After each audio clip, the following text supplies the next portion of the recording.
Niyamin mo. Ano naman yun?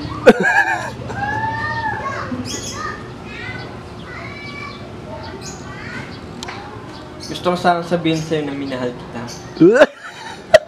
Minahal kita pero 1%. Hindi kita kayang bigyan ng malaking percent para mahalin ka. Natatakot ako eh. Hindi ko alam kung tama bang ginagawa ko o mali. Oo, ang aminin ko sa'yo. Minahal din kita.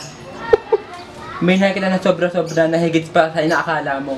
Kahit 2% lang. Ano ba sasabihin mo?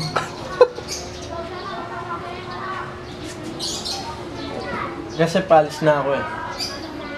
So, talaga di kami pipigilan. Hindi na. Sabi ko sa piloto ng aeroplano. Na huwag kang umalis. Pero kailangan ko nang umalis. Bitawan mo ako. Saan ka na bang papaalam? Oo, bakit? Kanino pa ako magpapaalam? Sa baby mo. Di ka magpapaalam sa baby mo? Umiiyak siya. Hinahalap ka. Papa Renzi. Tignan mo, umiiyak siya. Hawak ko naman siya. At paano bago ka umalis? Hawa ko ito para sagot. Hawakan mo kasi. Hindi yan naninipa. Pero paglaki niya, maninipa na yan. Hindi ko talaga kaya. Natatakot ako hawakan siya. Hindi ko kaya. Pero palis na talaga ako. Talaga di kang pipigilan. Hindi na eh. Sana, Bitawan mo ako. sana maging masaya ka dun sa pupuntahan mo. Pero tatandaan mo, ikaw pa rin ang ama ng dinadala. At hindi ko kamukha, at maging kamukha mo. Balang araw, lalaki rin siya na makikilala ka bilang ama. Gusto ko hindi ko na makita yan. Sige na, paalam.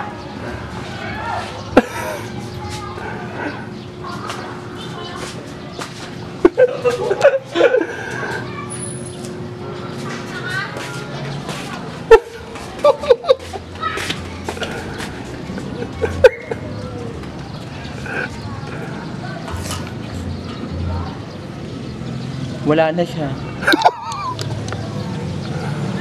Wala na.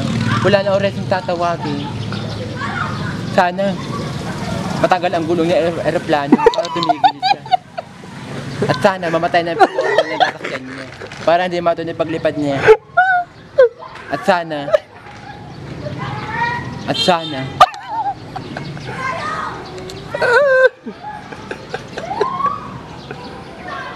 darating ba siyang kasama ka?